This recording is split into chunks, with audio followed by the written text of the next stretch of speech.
we survived wild camping in a storm on Skye's largest mountain.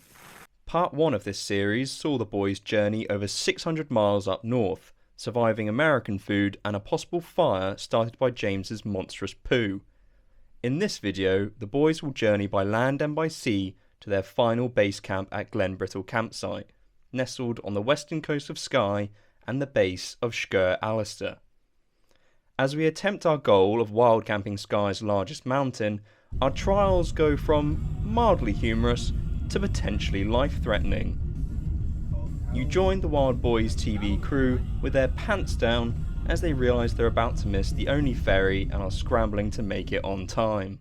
Right, the boys are racing to the ferry because we got up a little bit late from the campsite. But we're in the speed limit, don't worry whoever's watching this. We are doing everything completely legal. Yeah, so we left the campsite and we're now on the way to the ferry, and fingers crossed we catch it.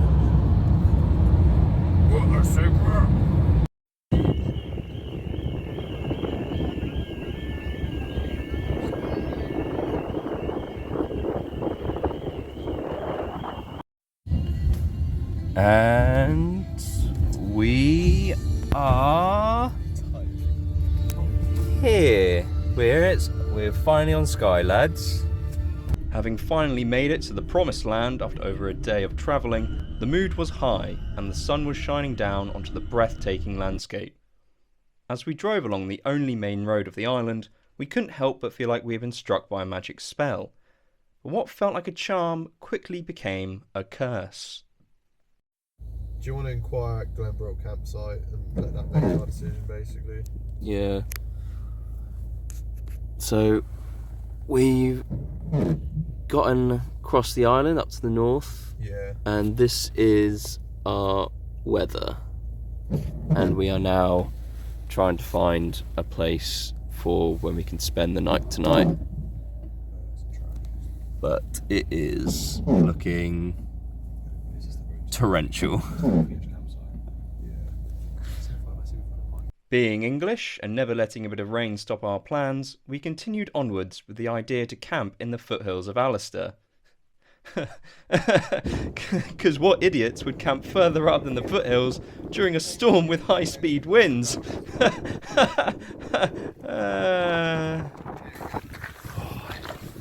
Not sure if the camera can pick this up, but this is the beginning of the hike.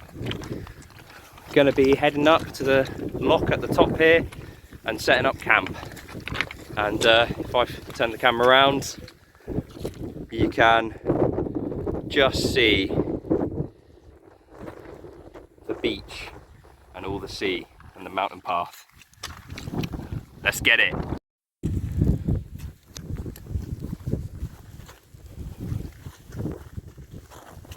Give us a wave, lads. Give us a wave. Right, we're now heading down to the lock to see if it's suitable for camping, and the cloud is just breaking.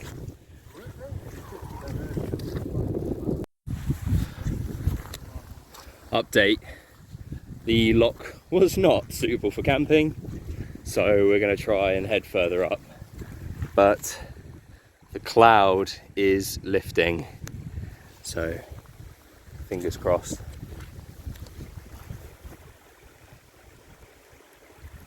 Having failed to find a suitable section of ground for camp, the only two options left were to either head back down to HQ and not do anything for 8 hours until bedtime, or continue up and find somewhere on higher and hopefully drier ground.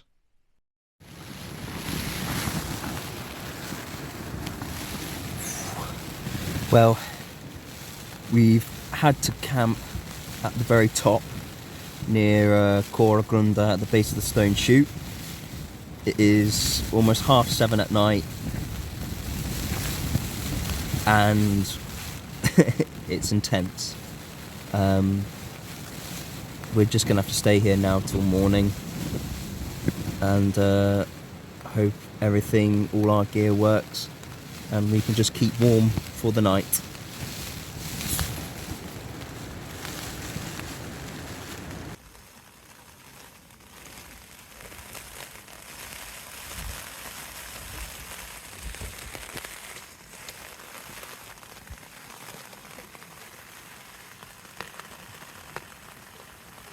Oh, bro, everything is wet.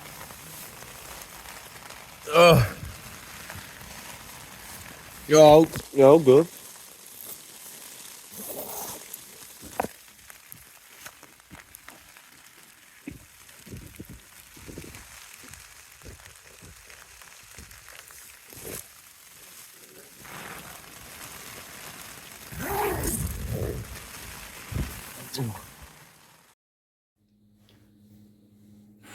So, as you can tell, we are back at the campsite this morning. We had to come off the mountain. Everything was just not going in our favour and was getting too dangerous. The rain didn't stop. The wind just got heavier, and because we were camping at altitude, we were camping all the way up at Corlagan, just at the base of the Great Stone Chute and the peak of Sgurr. That meant everything was cold, and all of our kit was wet. Cameras wet, everything. So we just had to come down. We made the scramble whilst it was getting dark and got back at the campsite at about 11:30 last night. So yeah, definitely an adventure while camping. We've got a new friend at camp. Little bullfinch has come to join us for breakfast and the views. Look at my phone camera. Look what's happening. Oh, yo, you got water in his camera. It was so wet. He's got water in his camera. Look at it. No way. Everything is wet. What do I do about that? It's gonna stink now. I can't do anything. Jailbroken phone. Yeah, I think it's. Oh, right. Porridge time. So we've just found someone who, in better conditions, was camping exactly where we were. Yeah, So- they had climbing rope and everything. There's a tent. So they were. Look at they Yeah, got managed to get in a climbing rope curve. and all. Maybe there's proper hardcore Gore-Tex and everything. It looks like one of those one-person tents. Yeah. How are you feeling, Luke? I'm feeling fantastic. He says through gritted teeth. No, I'm feeling good. I'm just happy the rain's gone away for a bit, but it's still very cloudy.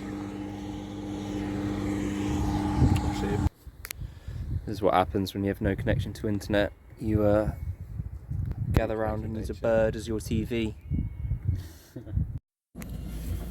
What is there else to do apart from stay in the van, heat up and recover after yesterday's walk? We're dying. We're dying. Bit of Mongolian throat singing as well. Keep the spirits up.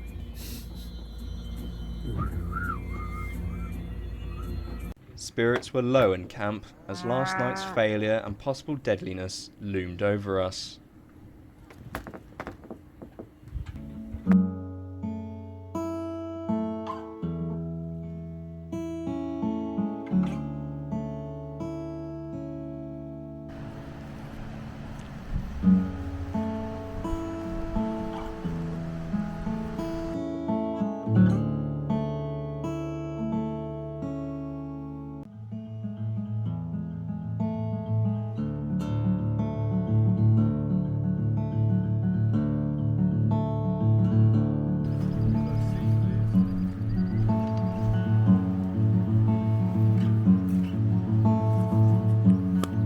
But wait, we did not come all this way to fall down and weep about how cold and tired we are.